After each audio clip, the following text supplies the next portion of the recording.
It is kitchen time. So we bought a house. Actually, we bought it a few years ago now, and since then we were just treating it as an investment property, renting it out while we were living here in Sydney. But we've decided to do the place up and move in, and of course, I wanted to document the process. So in this brand new series, I'm going to unpack each step of the renovation process and talk about how we saved a heck of a lot of cash along the way, as well as some of the mistakes that we made that hopefully you can avoid in your own renovations. Today's episode is all about the kitchen. We're going to unpack every strategic decision that we made to transform what was a pretty dated kitchen into something much more modern and elegant looking.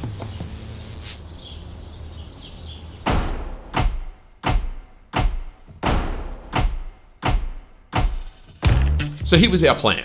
We were going to paint the cabinets with a clean and simple coat of white cabinetry paint, remove the old handles and replace them with new ones. The old range hood would be updated with a new one, the existing light fixture had to go, and the plan was to replace this with 3 hanging pendants above the bench top.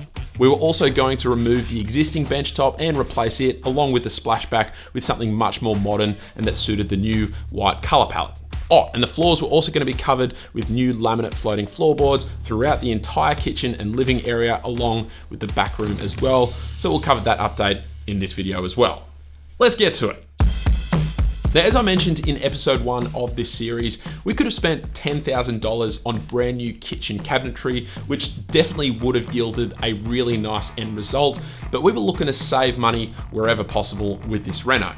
So in terms of the cabinets, as mentioned, we decided to paint instead. And this meant that instead of spending $10,000, we spent closer to $300. So with that in mind, it was time to start prepping the cabinets. Now, prepping involves cleaning all of the cabinets as best as possible, trying to get rid of every single mark that you can, and then you sand.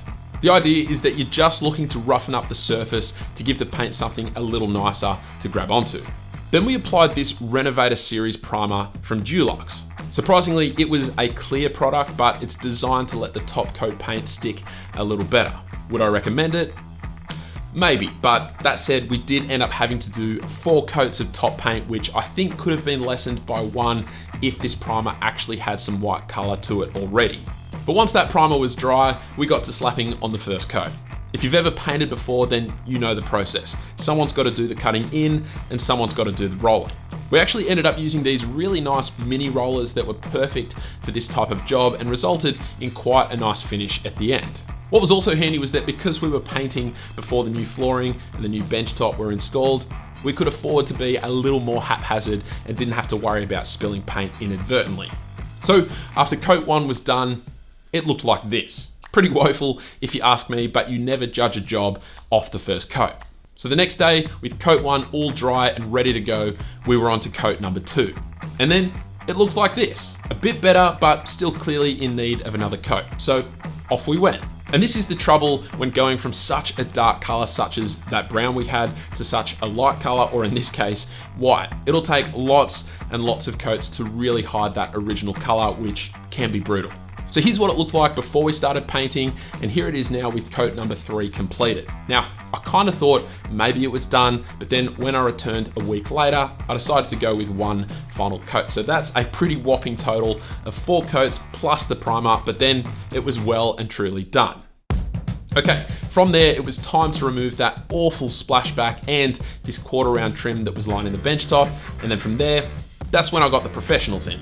So at the start, my wife and I were very unsure as to what type of bench top to go with. You've got all sorts of options that suit all sorts of budgets, and whilst we were initially thinking of going with a laminate timber look, we ended up deciding to go with 20mm quantum quartz. Ask anyone who doesn't already know, and most people would assume that quantum quartz is just Caesar stone. It looks and feels pretty much identical, but it's about half the price. But I think the real banger of an idea was what we did with the splashback. We were originally thinking glass or maybe even timber, but once we decided to go with the quantum quartz bench top, we thought, yep, let's have it run right up the wall and act as the splashback as well. So with the professionals working away on measuring, decommissioning, cutting and installing the new bench top, it was time to get the flooring done. Now, we have always wanted light timber floorboards, and as I mentioned in episode 1, we ended up paying a professional to do this in 2 days as opposed to trying to do it myself for 2 weeks.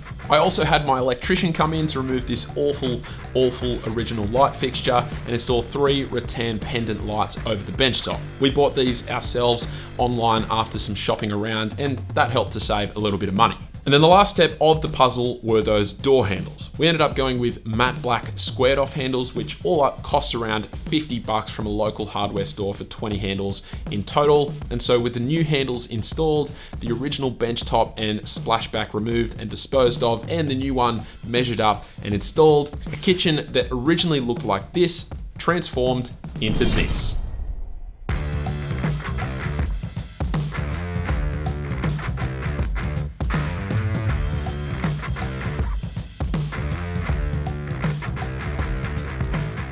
You can see what a difference it makes, even just slapping on a fresh coat or 4 of paint, and that new Quantum Quartz benchtop looks $1 million. I think you'll probably agree that it was the right decision to have that benchtop flow onwards and up onto the splashback area as well. It just really modernizes this entire area and is a severe improvement compared to that piddly little splashback that was there prior.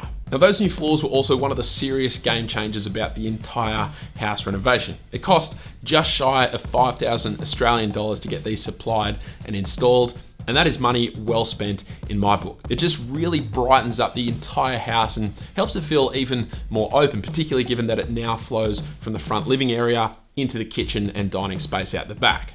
We're also big fans of these new rattan pendant lights. Definitely a huge improvement over the light fixture that was previously in this space.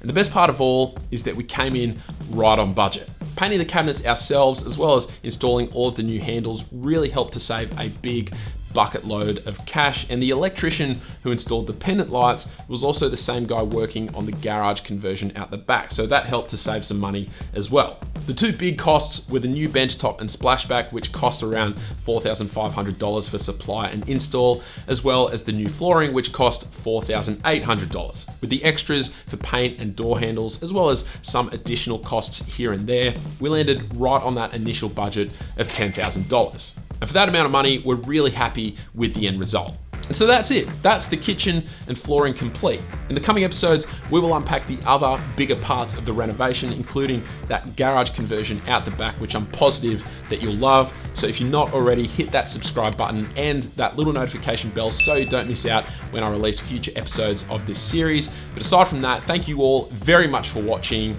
and I will catch you later.